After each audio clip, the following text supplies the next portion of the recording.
우리 대한민국은 자랑스러운 나라입니다. 6.25 뒤에 잿더미가 된 나라에서 시작해서 세계 10대 경제 대국으로 일어서게 된 것이 하나님의 은혜라 생각됩니다. 그래서 우리나라는 최악의 상태에서 한강의 기적을 이루었습니다. 한강의 기적은 3단계입니다. 산업화와 민주화와 정보 지식사회를 이루어냈습니다. 그래서 세계 사람들이 대한민국을 부러워합니다. 이제 남은 것이 한강의 기적에서 한반도의 기적으로 성화되는 단계가 남았습니다. 이번 6월 3일에 뽑힐 대통령이 참 중요한 것은 건국 대통령 이승만 대통령에 이어서 경제안보 대통령 박정희를 이어 이번에 뽑히는 대통령은 선진한국을 이루고 통일한국까지 나아가는 디딤돌이 될 수 있는 중요한 대통령입니다. 그래서 우리 성도님들이 이렇게 3일째 금식하며 이렇게 기도하고 있는 줄로 압니다. 여러분 참 다음 대통령 6월 3일 선거에서 뽑히는 대통령이 너무너무 중요합니다. 이건 나라의 국운을 좌우할 수 있는 중요한 선거입니다. 이 선거에 우리가 이렇게 기도로 하나님께 부르짖어서 응답될 줄로 믿습니다.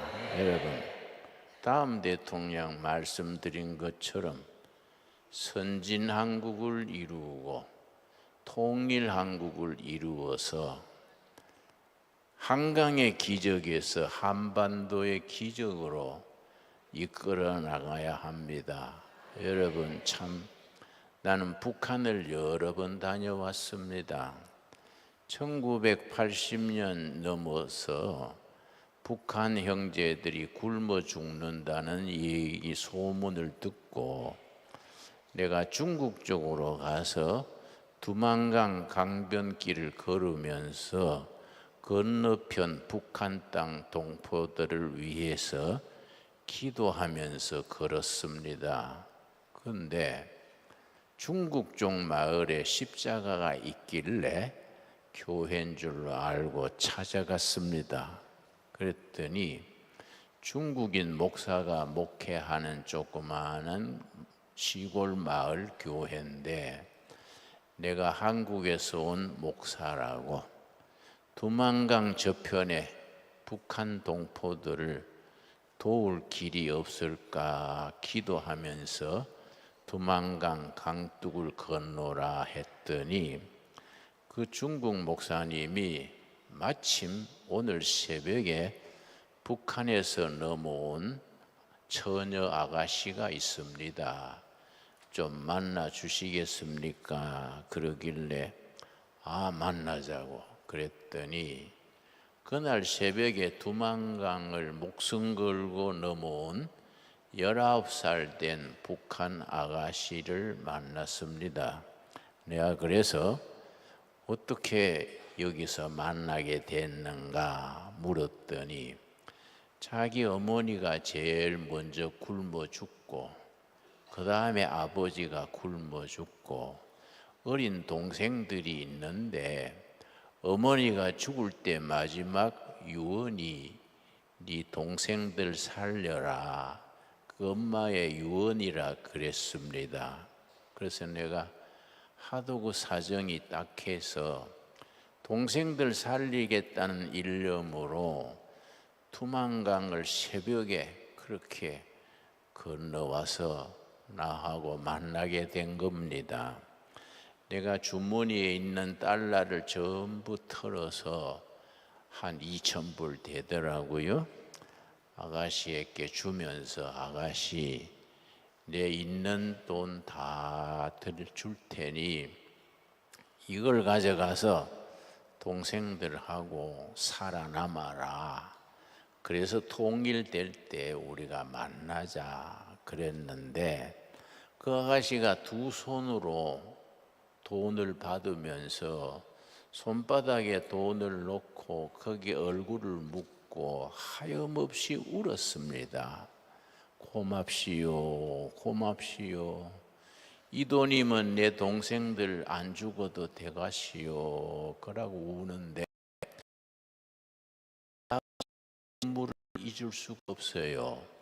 얼마나 선량한 백성들이 잘못된 체제를 만나서 공산당 압제하에서 속절없이 죽어가는 그 눈물이요. 나는 지금까지 잊을 수가 없습니다.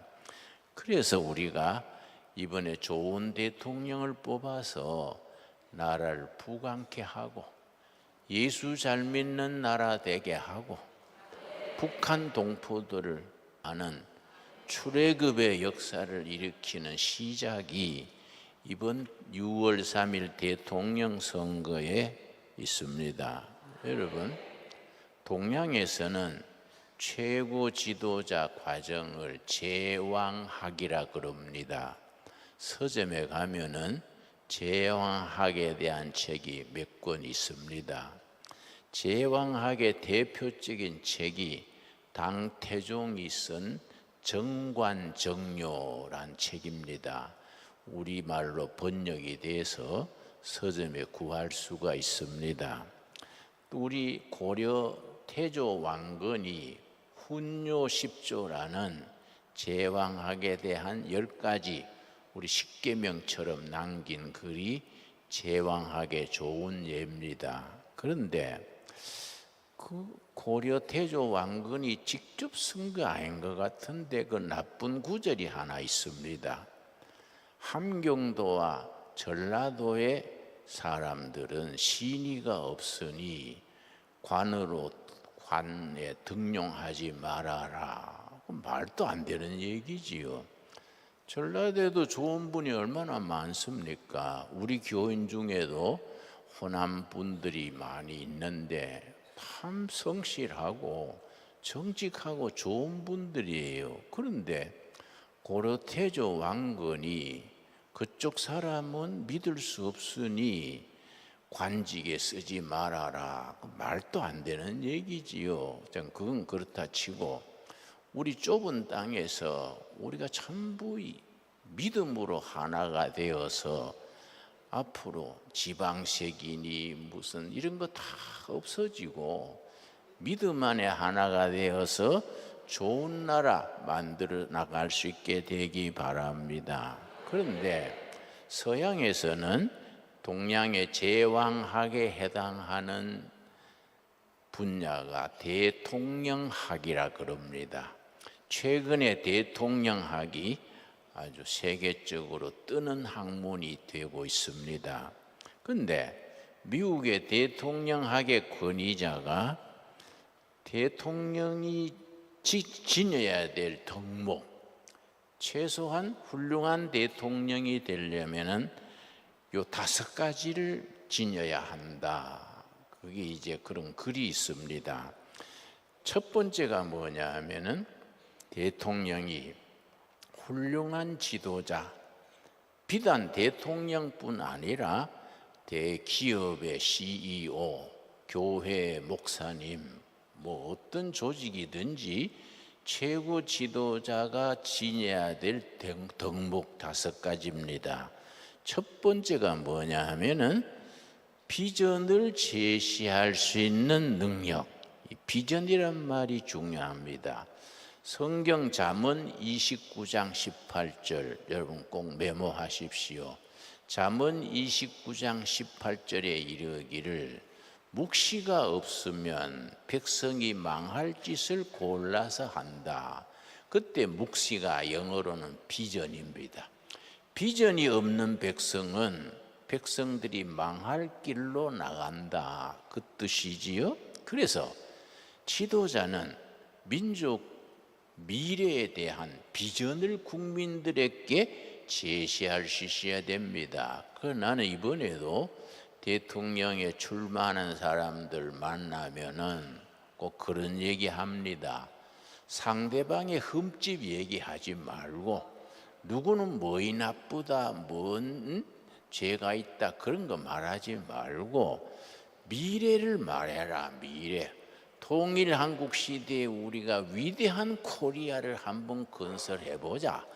미래의 비전을 제시할 수 있는 그런 얘기를 좀 해라. 네, 당부하곤 합니다. 여러분, 비전이라는 것은 무슨 말이냐 하면은, 국가로 말하면 국민, 기업으로 말하면 사원, 교회로 말하면 교인들 전체가 함께 바라보고 나갈 미래의 목표, 그걸 비전이라고 말합니다. 그런데 성경은 거듭거듭 비전에 대해서 강조합니다.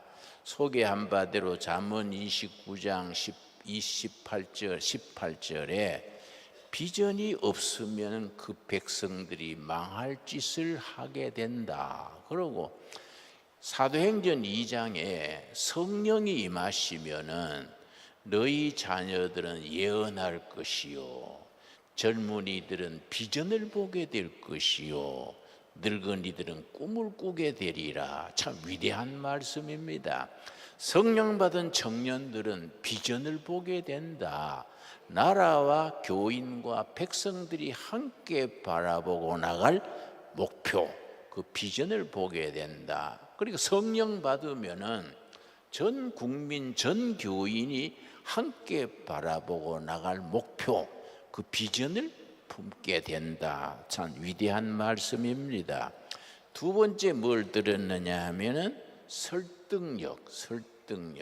첫째는 백성들에게, 국민들에게 비전을 제시할 수 있는 능력, 함께 바라보고 나갈 목표를 제시하는 능력. 두 번째, 설득력. 아무리 비전이 높고 고상해도 국민들, 교인들 혹은 회사의 사원들을 설득시키지 못하면은 그거는 공연불이 되지요. 그래서 우리 민주사회에서 함께 마음을 열고 토론하고 합심 기도하고 한 뜻을 향해서 함께 나갈 수 있으려면은 서로 설득을 해야 되지요. 참 설득력이란 게 참 중요합니다. 설득력에 중요한 건 대화지요. 대화. 서로 같은 입장에서 대화.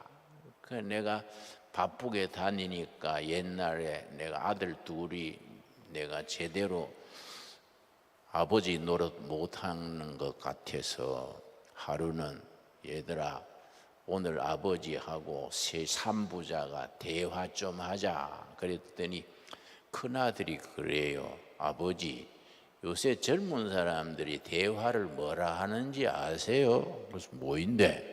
대놓고 화내는 걸 대화라 그래요.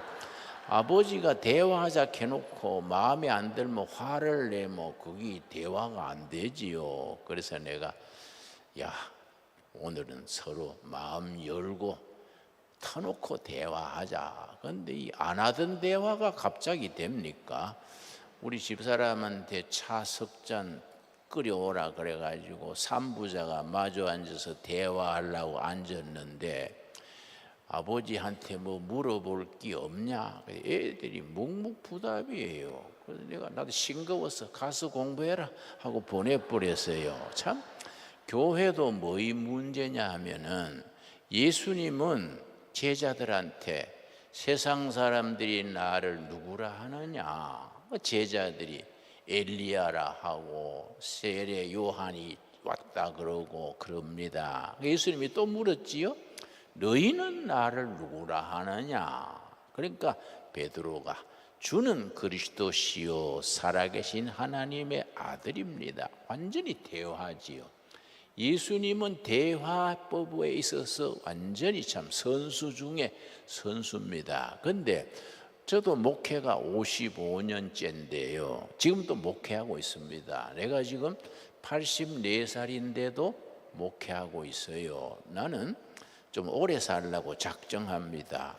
그래서 천국 갈 때까지 나는 현역으로 목회한다.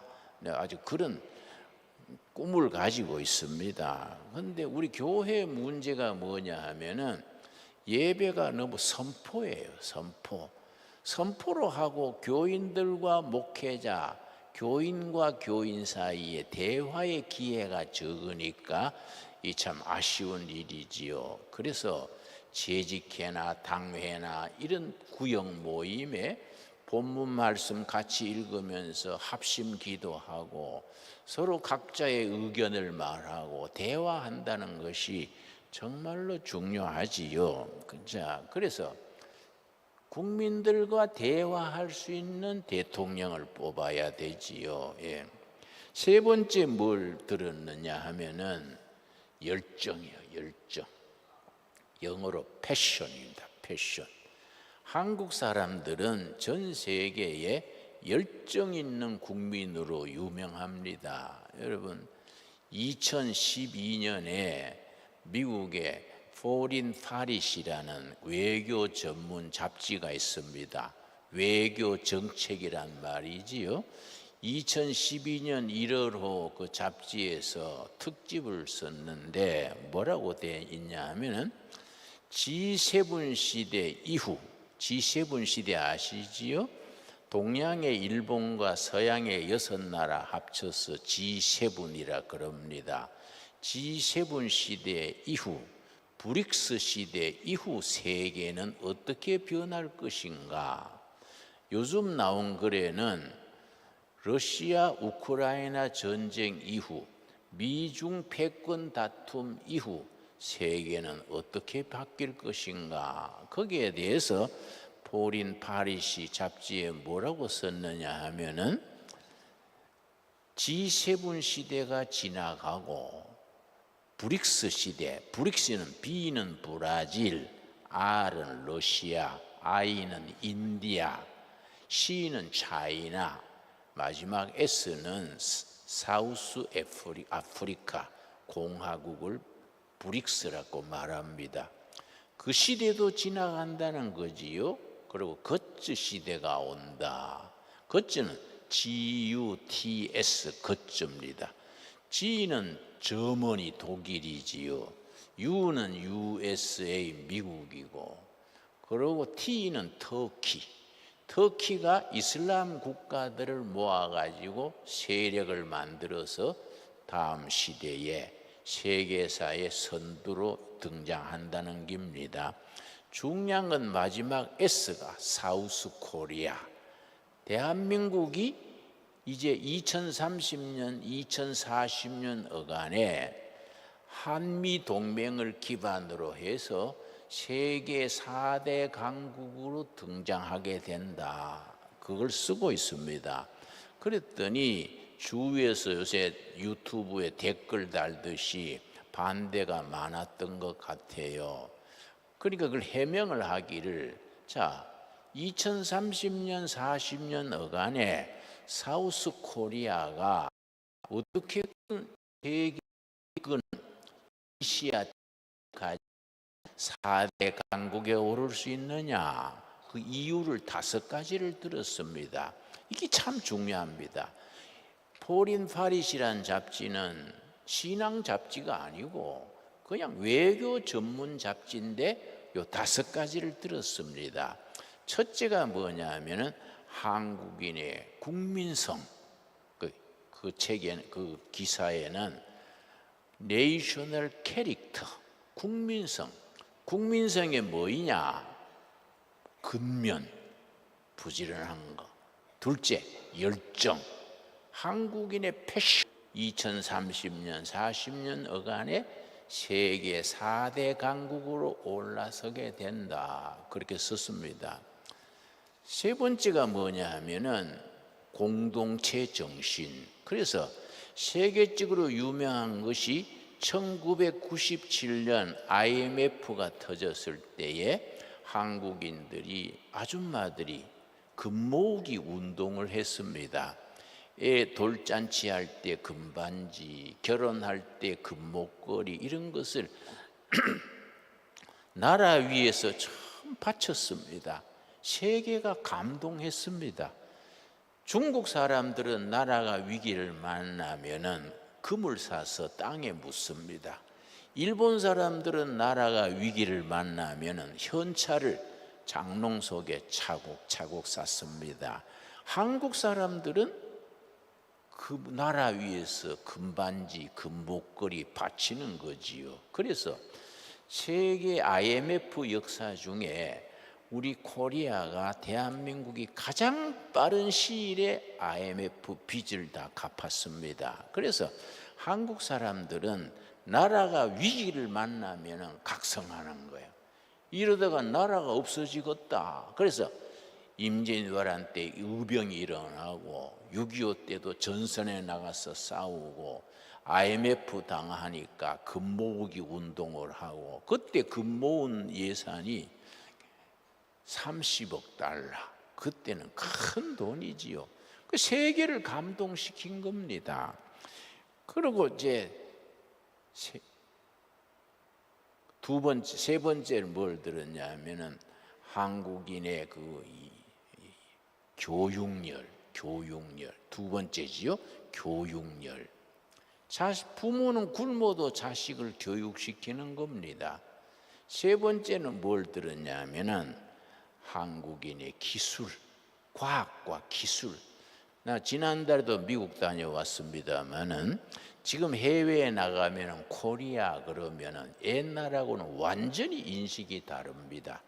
기술 국가, 하이테크 나라지. 세계적인 기술의 선두에 서는 겁니다. 이게 우리나라가 10년 후에는 세계의 4대 강국으로 등장한다는 겁니다. 그리고 기술. 네 번째 뭐냐면은 전 세계 750만 186나라에 흩어져 있는 해외 동포들의 네트워크.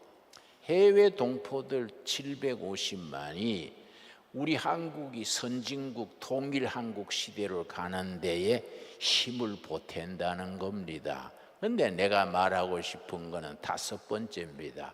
한국이 그렇게 될 수 있는 근거 다섯 번째, 프로테스탄트 처치. 한국 개신교회가 그런 역할을 하는 정신적인, 영적인, 도덕적인 기초를 닦아준다는 겁니다. 여러분, 우리 한국 개신교회 시작된 것이 130여 년 되는데 한국 현대사는 개신교의 역할 없이는 이거는 이루어질 수가 없었습니다. 우리나라가 밑바닥에서 이만큼 성장하게 된 데는 교회 역할이 절대적이지요. 교인들이 앞장서서 다 이 나라가 이렇게 발전하는데 영적인, 정신적인 기초를 닦아왔지요. 그러니까 한국 교회를 외국에서 알아주는 겁니다. 말씀드린 것처럼 외교 전문 잡지가 한국 교회를 그만큼 인정하는 겁니다. 우리 한국 교회 목회자들이나 한국 교인들은 우리 현대사 100년에 이 나라를 이만큼 발전시키는데 기초를 닦았다, 마중물이 된 것에 대해서 자부심을 가지고 긍지를 가질 수 있어야 됩니다. 그러니 이번 6월 3일 대통령 선거도 교인들이 앞장서 가지고 우리가 개인전도 하듯이 우리가 누구를 뽑아야 된다. 그래야 우리가 선진국으로 나가고 통일 한국 시대를 나갈 수 있다. 우리가 전도하듯이 그렇게 우리가 주위에 설득을 해야 되겠지요. 그래서 우리나라가 우리가 10년 후에 그렇게 통일 한국 시대에 나갈 수 있는 선진국이 될 수 있는 그 기초에 우리 교회가 지난 100년 동안에 했던 역할을 앞으로 몇십 년 동안, 몇백 년 동안 계속 닦아 나가면은 하나님이 이 나라를 영광스럽게 높여 주실 줄로 믿습니다. 자, 대통령학에서 내가 말하는 세 번째, 대통령학에서 대통령이 지녀야 될 덕목 5가지 중에 첫째는 뭐라 그랬습니까? 비전을 제시할 수 있어야 된다. 둘째는 뭐랬습니까? 설득, 국가 대화를 통해서 설득해야 된다. 세 번째가 열정 말이죠. 열정, 패션, 방금 말씀드린 것처럼. 그래서 우리 열정을 말하면 교인들이 열심히지요. 우리가 뭐 이렇게 나라 위에서 3일간 금식하면서 부를 수 있는 이것도 우리 열정 아닙니까? 전 세계 교회 중에서 나라 위에서 금식하면서 기도할 수 있는 교회는 한국 교회. 그런 열정을 하나님이 쓰실 줄로 믿습니다. 그래서 신명기 6장 4절 5절에 보면은 들어라 이스라엘아. 들어라가 쉐마입니다. 히브리어로 쉐마인데요. 쉐마 이스라엘. 응? 마음을 다하고 정성을 다하고 뜻을 다해서 하나님을 사랑하고 네 이웃을 너 몸같이 사랑하라. 하나님 사랑과 이웃 사랑, 하나님 사랑과 조국 사랑, 그건 항상 같이 나가는 겁니다. 그래서 예수 잘 믿는다는 것은 바로 애국자가 되는 거지요. 우리 크리스찬들이 나라 사랑하는 마음, 나라를 위해서 금식하면서 기도하는 마음을 하나님께서 어여삐 여기셔서 이 나라를 복되게 이끌어 주실 줄로 믿습니다. 그 네 번째가 뭐냐면은 대통령이 지녀야 될 덕목 중에 네 번째가 일관성, 특별히 도덕적 일관성. 일관성을 영어로는 인테그리티 그래요. 모랄 인테그리티. 일관성의 핵심이 세 가지입니다. 정직성이죠. 아마 손해를 봐도 거짓말하지 않는 거. 그래서 옛날 도산 안창호 선생께서 꿈에라도 거짓말하지 말아라. 이 조선이 왜 망했느냐? 거짓 때문에 망했다. 진실한 그 일관성, 정직성, 그리고 순결한 그게 일관성이지요, 여러분. 그 점에서 우리가 저는 여러 시민운동도 해보고 뭐 정치범으로 감옥도 살아보고 농촌에서도 일해보고 고루고루 해봤는데 일반 국민과 교인들과 수준이 다릅니다.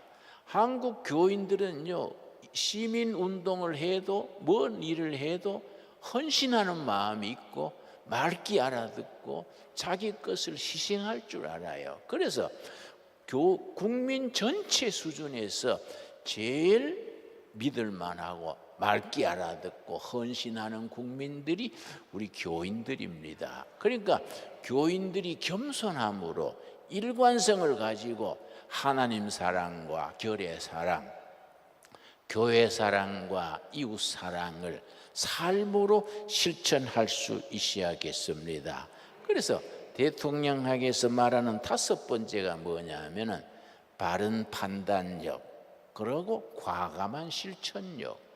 실천만 잘하고 판단력이 잘못되면은 그거는 문제거리가 되지요. 그리고 정직하지 못한 사람이 실천을 잘하면은 그 문제가 되지 않습니까? 그러니까 우리가 다음 대통령 뽑을 때의 기준이지요. 어느 후보가 정직하냐? 어느 후보가 정말로 가치관이 분명하냐? 여러분, 우리가 지금 자유민주주의를 누리고 있는데 자유민주주의 우리 사회의 기초가 이 성경에서 나왔습니다. 성경적인 가치관이 우리 자유민주주의 국가의 기본 가치관을 이루고 있습니다.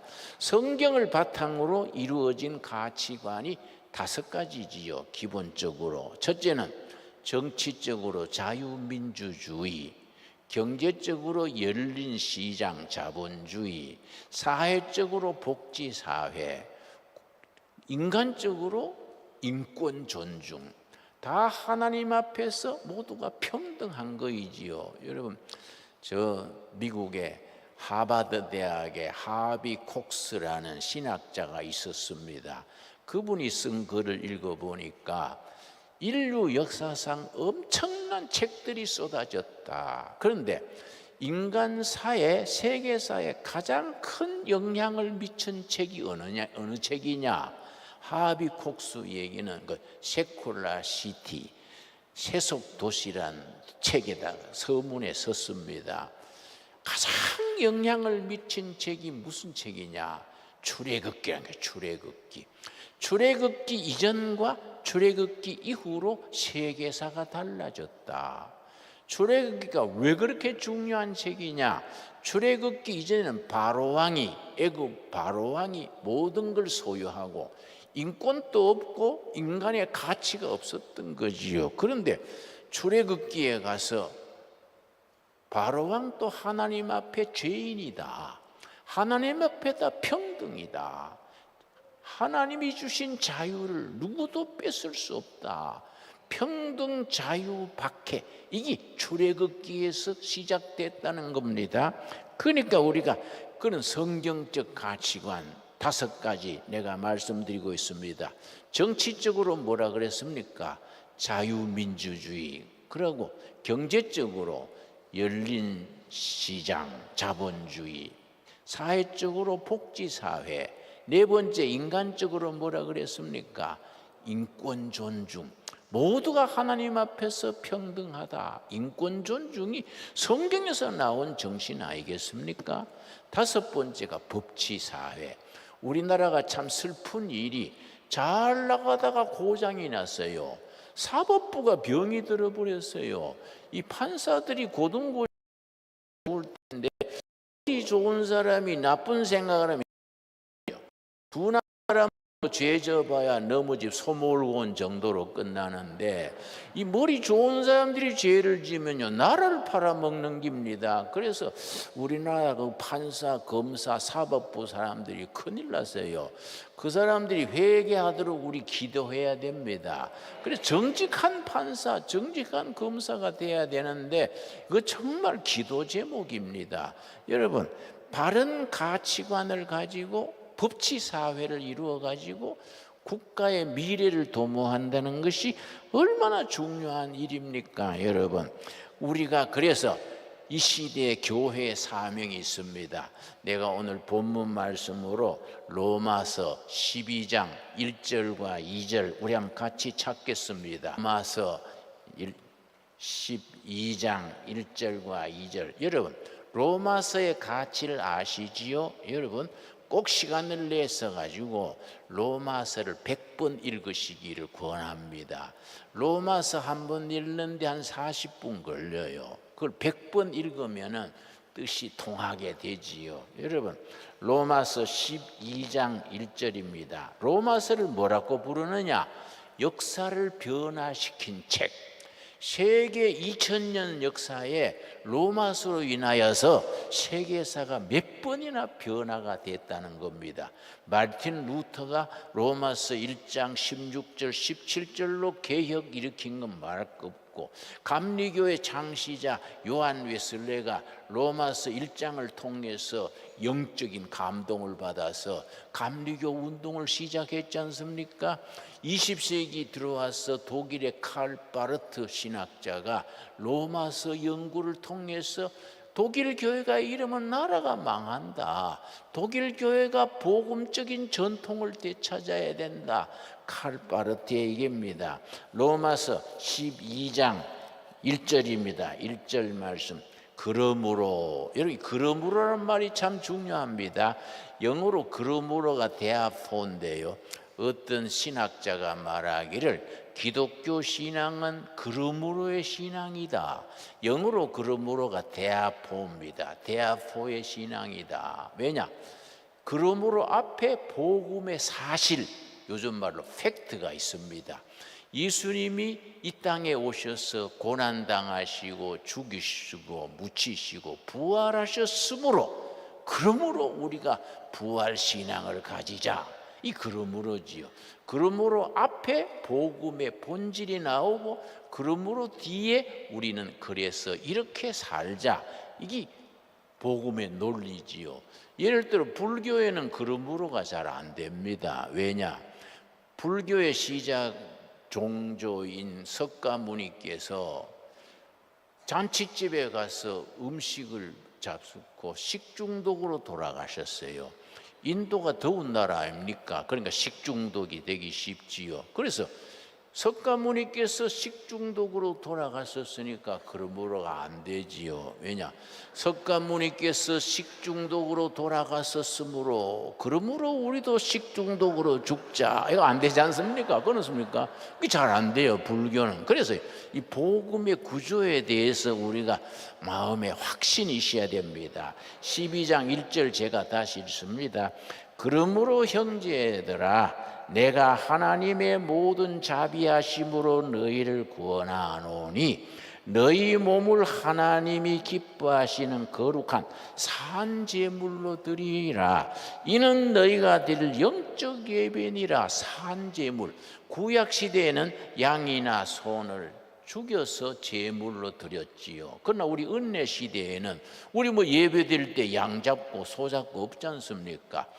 삶 속에서 살아있는 제물로 드려라. 네, 영어 성경 보니까 living sacrifice, 살아있는 제물로 삶을 바쳐라. 이게 진정한 예배다. 참 옳은 말씀이지요. 날마다 우리 삶이 살아있는 제물로 헌신하는 삶이 될 수 있게 되기 바랍니다. 자, 2절이 중요하지요. 너희는 이 세대를 본받지 말고, 본받는다는 말은 영어 성경은 컨펌입니다. 컨펌.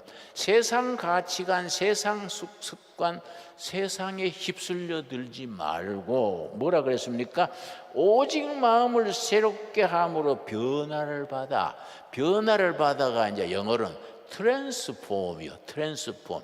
복음의 능력으로 변화가 되라. 변화를 받아. 하나님의 선하시고 기뻐하시고 온전하신 뜻이 무엇인지 분별하도록 하라. 그래서 우리에게 주시는 살아계신 하나님의 말씀입니다. 여러분, 로마서 12장 2절을 한마디로 딱 줄여서 설명하자면 변화되어 변화시키자. 내가 복음의 능력으로 변화되어서 살아있는 제물로 바치는 참 예배를 드리면서 이 나라, 이 사회를 변화시키는 사명자로 우리가 깨닫게 되기를 바랍니다. 여러분, 그러니까 우리 민주주의는 뭘로 이루어집니까? 투표로 이루어집니다. 대한민국 헌법 제1조는 대한민국은 민주공화국이다. 제2조는 대한민국의 주권은 국민에게 있다. 국민으로부터 나온다 그랬는데 우리 국민들이 주권을 뭘로 행사합니까? 선거로, 투표로 주권을 행사하는 겁니다. 그러니까 투표가 선거 부정이 있으면 이거는 벼락 맞을 일이지요. 요즘 부정선거 때문에 자꾸 말이 많지 않습니까? 옛날 말은 아주 산족을 벌였다 그랬지요. 이건 역적 중에 역적이지요. 선거에 부정하는 사람들은요, 이건 말이 안 되는 겁니다. 여러분, 나는 동두천에 사는데요, 동두천 옆에 파주가 있습니다. 파주에 무슨 광동면인가 그 면에서 내가 자료를 보니까 거기에 100세 이상이 투표한 투표자가 74명인데 실제 100세 이상 투표 나온 사람은 140표가 나왔어요.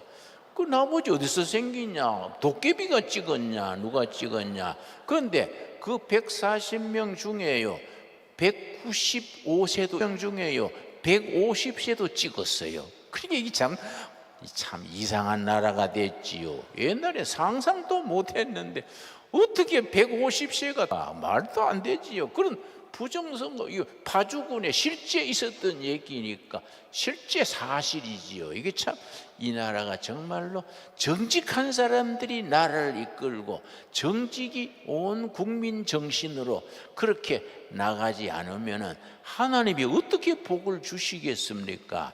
여러분, 나는 박정희 대통령 때에 데모하다가 감옥을 갔었는데요, 그 서대문 구치소에 내가 갇혀서 0.7평 되는 조그마한 방에서 이제 독방에 갇혀 있었습니다. 그때는 뭐 하루 종일 방에 앉아 있으니까 뭐 다른 거 할 게 있습니까? 처음에는 심심해서 성경 봤어요. 성경을 내가 월요일 아침에 창세기 1장 1절 시작해서 낮에만 읽었는데 토요일 저녁 되니까, 토요일 오후 되니까 요한계시록 22장 딱 끝난 거예요. 그래서 내가 이게 내가 모태신앙입니다. 나는 신학교 나오고 설교했는데 엿새만 한 번 보는 성경을 일주일에 한 번도 안 읽고 1년에 한 번도 안 읽고 설교했으니 내가 참 엉터리다. 회개했어요. 회개하고 내가 열심히 성경 읽었는데 마침 내가 군사재판에서 15년 선고를 받았지요. 그래서 와, 몇 오래 살아라 그네. 이미 베린 몸 성경이나 실컷 읽다 나가자 하고 성경 보는데 6주가 지났을 때 6번째 읽다가요, 예레미야서 4장 읽는데 성령의 감동이 임한 겁니다. 예레미야 4장 3절 4절 읽는데 내 몸이 뜨겁고 성경 말씀이 내 영혼의 거울이에요. 내가 그때 참 회개하면서 읽었습니다. 여러분, 그런데요 74년 2월 23일이 너무 추웠어요. 2월달 늦추위가 와가지고 뭐 추위 때문에 감당을 못 하겠습니다. 막 너무 추우니까요, 막 칼을 가지고 다리뼈를 후벼 파는 것 같아요. 그래서 내가 막 너무 추워서 아이고 주님, 아이고 너무 춥습니다 하고 뭐 견딜 수가 없어서 성경을 펴가지고 성경 읽으면서 추위도 이기고 시간도 보내자 하고 성경의 불자를 찾았지요. 창세기부터 불자를 찾아 내려가면서 성령님 불세례 좀 주시옵소서 기도하는데 누가복음 12장 49절 읽고 내가 아주 충격을 받았습니다. 우리 한번 찾아보겠습니다. 누가복음 12장 49절. 나는 모태신앙으로 신학교까지 하면서 누가복음 12장 49절에 전에 이런 말씀이 있었던 걸 몰랐습니다. 그래 참 내 엉터리지요. 누가복음 12장 49절 너무너무 위대한 말씀입니다. 12장 49절 내가 불을 땅에 던지러 왔노니 이 불이 이미 붙었으면 내가 무엇을 원하리요? 우리 한번 같이 읽겠습니다. 내가 불을 땅에 던지러 왔노니 이 불이 이미 붙었으면 내가 무엇을 원하리요? 여러분, 예수님이 세상에 불 던지러 오셨대요. 내가 던진 불이 이미 붙은 줄로 믿는다 하고 예수님이 십자가 위에서 7마디 말씀을 남겼는데 그 중에 한마디가 다 이루었다, 그 말씀 있지요. 나는 그래서 이 말씀 읽으면서 예수님이 십자가 위에서 숨지시기 전에 다 이루었다는 말씀이 내가 세상에 던진 불이 이미 붙었다, 그 말씀이구나. 내가 감동받았어요. 그리고 내가 무릎을 꿇고 두 손 모아서 예수님, 세상에 불 던지러 오신 예수님, 이 내 독방에 좀 불 좀 던져 주십시오. 간절히 하도 추워서 그랬는데 그 다음 말씀이요, 그 다음 불자가 사도행전 2장 1절이요 오순절 성령이 임하신 말씀인데 사도행전에 오순절 성령이 불이 임해가지고 교회가 시작된 말씀입니다. 위대한 말씀이지요. 사도행전 2장 1절 내가 읽겠습니다.